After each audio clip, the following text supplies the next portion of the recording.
سب سے پہلے اس سے میں ہم یہی بات کریں گے جو اسٹریٹ آف ہرمز کا ایک بڑا مسئلہ جو کہ بنیادی مسئلہ ہے، اس کی وجہ سے ہم دیکھتے ہیں قیمتوں میں اضافہ ہوتا ہے۔ اس پر بات کرنے کے لیے بین الاقوامی امور کی ماہر ڈاکٹر منہاس مجید صاحبہ ہمیں جوائن کر چکی ہیں۔ ڈاکٹر صاحبہ بہت شکریہ ہمیں شو میں وقت دینے کے لیے۔ ڈاکٹر صاحبہ جو پوری صورتحال ہے اس وقت ہمارے ناظرین مسلسل دیکھ بھی رہے ہیں، جو خبروں میں ہم دیکھ بھی رہے ہیں جو صورتحال ہے ایک بار پھر کشیدگی کا شکار ہے۔ صدر ٹرمپ نے بھی ایران کو سخت دھمکی دی، پھر ہم یہ بھی دیکھ رہے ہیں کہ امریکہ ایران میں پھر جھڑپیں ہو رہی ہیں، ایک دفعہ پھر ہم دیکھ رہے ہیں کہ ہرمز میں جو میری ٹائم ٹریفک ہے وہ بھی متاثر ہو رہی ہے۔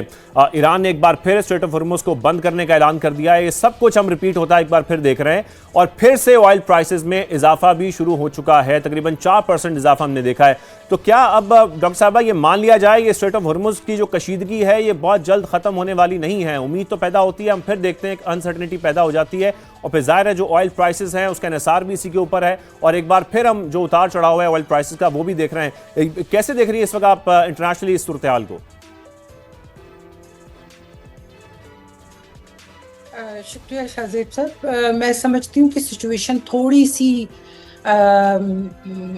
اسکلیشن کی طرف جا رہی ہے، کیونکہ ایم او یو میں بڑا کلیئرلی جتنے بھی نکات تھے دونوں فریقین نے جو میڈیٹرز تھے ان کی موجودگی میں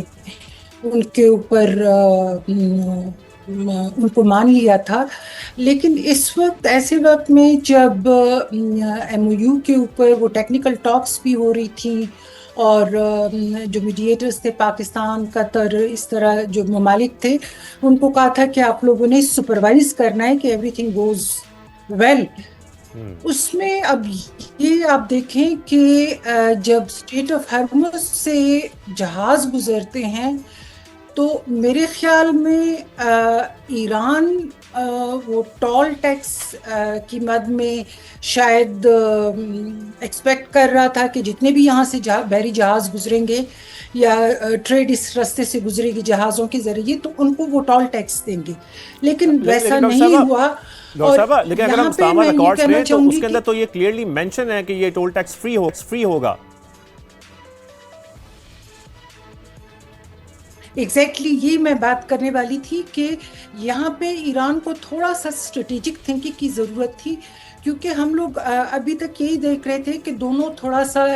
اگریسو ہو جاتے تھے، لیکن پھر میڈیٹر سے رجوع کرتے تھے کہ بات چیت کو پھر آگے بڑھایا جائے۔ اس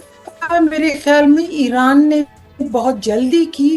اور یونائٹڈ اسٹیٹس اگر آپ نے خیال کیا ہو کہ نیول بلاکیڈ تو انہوں نے ہٹا لیا، لیکن جیسے ہی وہاں پہ انہوں نے ٹارگٹ کیا جو 3 ویسلز تھے، وہاں سے امریکہ نے جنگ پھر شروع کر دی، اور جتنی بھی بات چیت تھی کہا کہ یہ ختم ہو گئی ہے۔ عراق کی جنگ میں اگر آپ کو یاد ہو، امریکہ جب جتنے بھی جہاز وہاں سے گزرتے تھے تیل کی ترسیل کے لیے، تو امریکہ نے وہاں پہ اپنے جو وار شپس تھے وہ ان کے سیف پیسج کے لیے لگا لیے تھے، جس کے اوپر امریکہ کا بہت زیادہ خرچہ آتا تھا۔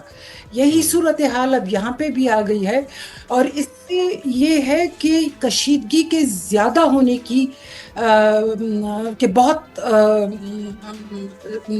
وہ ہیں بڑھنے کے خطرات ہیں، نہ کہ کم ہونے کے۔ ٹھیک ہے، بڑھنے کے خطرات ہیں۔ ڈاکٹر منہاس صاحبہ اگر اس کو تھوڑا سا یوں کنیکٹ کریں کہ اسلام آباد اکارڈز کی جب ہم بات کر رہے ہیں اس کے مطابق یو ایس نے اپنی کمٹمنٹس پوری کرنی تھی، ظاہری بات ہے، اور ایران نے اپنی کمٹمنٹس پوری کرنی تھی، لیکن اب ایک بڑی انسرٹنٹی ہمیں دکھائی دے رہی ہے اس وقت اوورآل سچویشن کو اگر دیکھا جائے، اور ایسا ہی لگ رہا ہے کہ یہ ابھی مسلسل رہے گی۔ 60 دن کی جو بات تھی وہ تو کہیں دور رہ گئی، یہ تو اس سے پہلے ہی ہم دیکھ رہے ہیں کہ ایک بار پھر کشیدگی شروع ہو گئی ہے، اور پھر جو پاکستان جیسے ممالک ہیں یا ہم کہیں کہ جو ڈیولپنگ کنٹریز ہیں ان کے لیے ظاہر ہے ہم ابھی پچھلے شوق سے نہیں نکلے اور اگلے شوقس ہمارے سامنے آ کھڑے ہوئے ہیں، تو پھر ہمیں جب انرجی آلٹرنیٹیوز کے بارے میں سوچنا اس وقت کتنا ضروری ہو چکا ہے ان تمام ڈیولپنگ کنٹریز کے لیے، کیونکہ ظاہر ہے ہم اس قسم کے شوقس بار بار برداشت نہیں کر سکتے۔ بالکل آپ صحیح کہہ رہے ہیں جی۔ ہم لوگ ایک طرح سے خوش ہو رہے تھے کہ 2025 میں جب آئی ایم ایف سے ہماری بات چیت تو ہو گئی تھی تو کچھ حد تک ہمارے جو کرنٹ اکاؤنٹس کا سرپلس تھا اس میں اضافہ ہو گیا تھا، لیکن اور مہنگائی میں کچھ حد تک کمی آ گئی تھی۔ اب آپ دیکھیں کہ جیسے ہی جنگ ہوتی ہے، پاکستان کی ہم بات اس لیے کریں گے کہ پاکستان متاثر ہو رہا ہے کیونکہ وہ معاشی طور پہ ہمارے اتنی سٹیبلٹی نہیں تھی، سو ہم پاکستان کی بات کرتے ہیں، لیکن نہ صرف پاکستان، آپ دیکھیں امریکہ بھی متاثر ہوا ہے، یورپین ممالک بھی متاثر ہوئے ہیں، سینٹرل ایشیا کو دیکھیں، ساؤتھ ایسٹ ایشیا کو دیکھ لیں، اسی طرح ساؤتھ ایشیا۔ پاکستان میں آپ دیکھیں کہ جنگ جب شروع ہوتی ہے تو پہلے ہفتے میں پاکستان کا جو تیل کا بل ہے وہ $300 بلین سے بڑھ کر $800 بلین تک پہنچ جاتا ہے، جو کہ تقریباً 7%، 167% بنتا ہے۔ سو 40 دنوں میں پاکستان کا کوئی 10 ارب کا نقصان ہو جاتا ہے، نمبر 1۔ دوسرے آپ دیکھیں جب تیل آپ کا مہنگا ہو جاتا ہے تو آپ کی انڈسٹری اس سے متاثر ہوتی ہے، آپ کا ہاؤس ہولڈ اس سے متاثر ہوتا ہے، ایگریکلچر اس سے متاثر ہوتا ہے، اور اوور کیونکہ آل یہ ایک ساری جو چیزیں ہیں کی ویو بھی ہم اپنے ملک میں یہ دیکھتے ہیں۔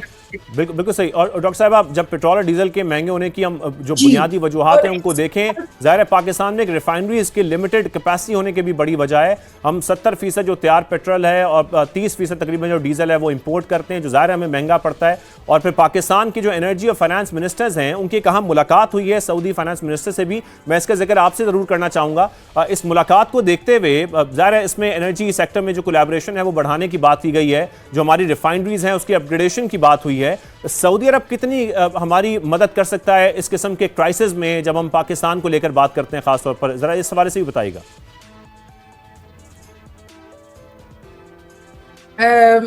اس میں آپ یہ دیکھ لیجیے کہ ایک تو پاکستان اور سعودی عربیہ کی جو ابھی بات چیت چل رہی ہے، آپ وہ ڈیفنس کو اور سیکیورٹی کو دیکھتے ہیں یا اکنامک کوآپریشن کو دیکھتے ہیں، تو امید تو یہ ہے کہ سعودی عربیہ ہمیں اس وقت سپورٹ کرے گا اور ہماری امداد کرے گا، لیکن اس میں اگین پھر بات وہی آ جاتی ہے کہ جب ایک گلوبل جو کرائسس وہ سعودی عربیہ کو بھی اسی طرح سے افیکٹ کر رہے ہیں جس طرح سے باقی ممالک افیکٹ ہوتے ہیں۔ اب اس میں آپ نے یہ بات بھی دیکھنی ہے کہ کل کو اگر جو دوسرے اسٹریٹس ہیں، باب المندب ہے یا اسی طرح جو دوسرے وہ ہیں، اگر ان کے اوپر یہ صورتحال آتی ہے، کیونکہ یہاں پہ ہم لوگوں نے وہ جو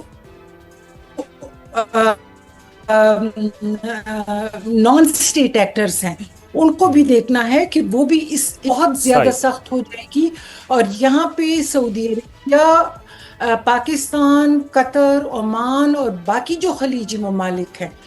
ان کا رول بہت اہمیت رکھتا ہے کہ وہ اس بات اکٹھے ہو کے دونوں ممالک کو اس بات پہ راضی کریں، نہ صرف یہ ممالک بلکہ یورپین ممالک بھی اپنا کردار ادا کر سکتے ہیں اس میں۔ بالکل